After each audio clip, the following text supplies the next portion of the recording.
Hi, this is the beginning of a series of videos I'm going to do on custom wheel building.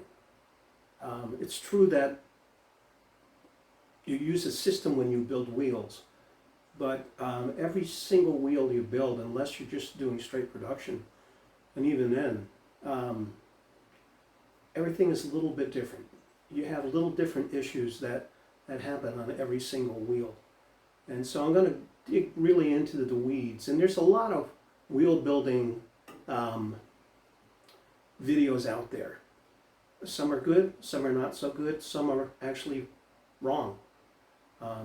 I've been building wheels now for over 20 years, and I guarantee you I know how to do it wrong. Done it wrong a lot of times. Sometimes just because you're not paying attention. You do have to pay attention when you build wheels. So this first video is going to be on getting the correct spoke length. And again, there's a lot of videos on getting the right spoke length out there. But there's a system that I've used, and it's costs nothing really, and it works every single time. And it eliminates all the mistakes that you tend to make. Because some of the times the little mistakes add up enough so that you've got the wrong length spoke, and it's a pain. You know, it happens to all of us at some point. None of us are perfect. So also I would like to point out that I'm still in the wheel business, and I do custom bicycle wheels. I buy the parts in Asia for the most part. I use Sapim spokes, which I buy in the US. They're made in Belgium. But I get carbon rims from Asia. I get alloy rims from Asia. I get some alloy rims from the USA. And I buy hubs in Asia. And it offers the best value. I've been doing this for over 20 years. I was the first guy to do real high-end wheel building in Taiwan. I took a factory that I knew very well and taught them, along with Brad Hunter from Velomex. I have to give him credit. We both went out there, and I learned a lot from Brad, because he knew how to build wheels, but he was really good at it. Brad was Velomex, who sold out to Easton, and I don't know what he's doing now. I ran into him in Taiwan about 10 years ago in a different industry.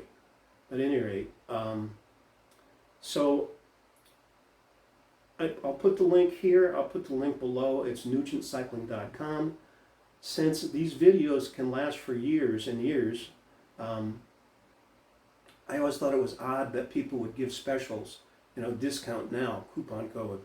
I guess if you're doing live streams and stuff like that, it makes a lot of sense, but to date I haven't done any live streams. I probably will a little bit later on when I learn how to do them right. So without further ado, here's the first lesson on how to get the correct spoke length when you're building a wheel.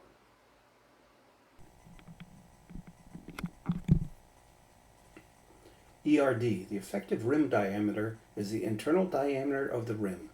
More importantly, it's one of the dimensions needed to determine proper spoke length. To calculate it, use 2 spokes and a simple tool.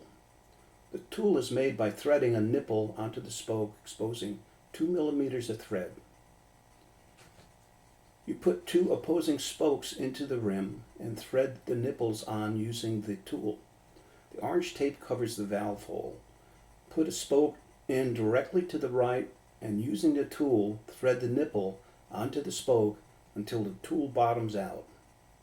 Insert the other spoke into the spoke hole directly opposing the one you just installed, using the tool to thread the nipple on until the tool bottoms out. The blue tape here is covering the seam, and the spoke is going to the first spoke hole to the right of the seam. I use a rubber band to hold the ends of the spokes together. Measure the distance between them. If they overlap, measure the overlap and subtract it from the length of the 2 spokes. I use 2 260 millimeter spokes. Add the distance between them, which is 57.6, so your ERD is 577.6. I am using a rear through axle hub that has 142 millimeter through axles. So I draw a line that length and mark it the center of it. If I were using a quick release hub, I would draw a line equal to the overlock nut dimension, the distance between the two blue vertical lines shown here. In either case, it's internal distance between the two frame dropouts. Put a hub directly over the line and locate one end by using a ruler as a T-square, indicated by the vertical line. Mark the flange locations. Measure the distance from the center line to both the left and right flange. Measure the flange diameter with a caliper. In this case, both are the same diameter.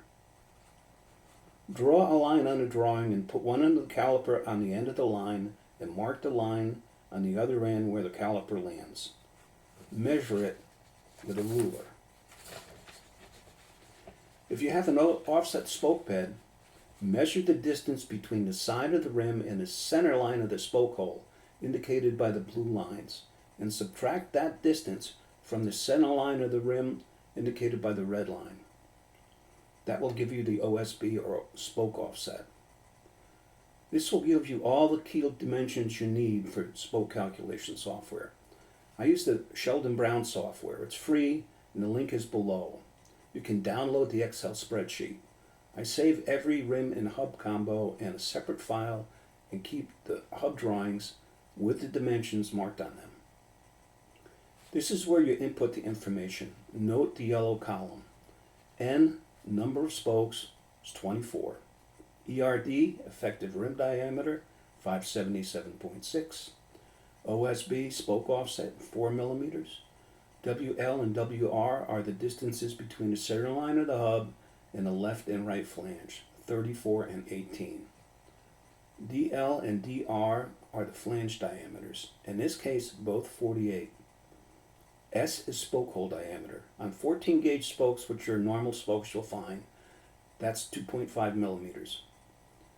X, cross number. I use 2 cross on all disc wheels. So this shows the results of 277.9 and 277.2 for spoke lengths. I would use 278 for both. You may be able to get by with either 276 or 280, but this is where the accuracy of your measurements is critical. If you're off with either the ERD or the flange diameter by a few millimeters, you're most likely in trouble. Use a fine pencil in doing the drawings to get accurate measurements. I use the marker just to make it easier to see. Most importantly, double check everything, especially the spoke calculation numbers.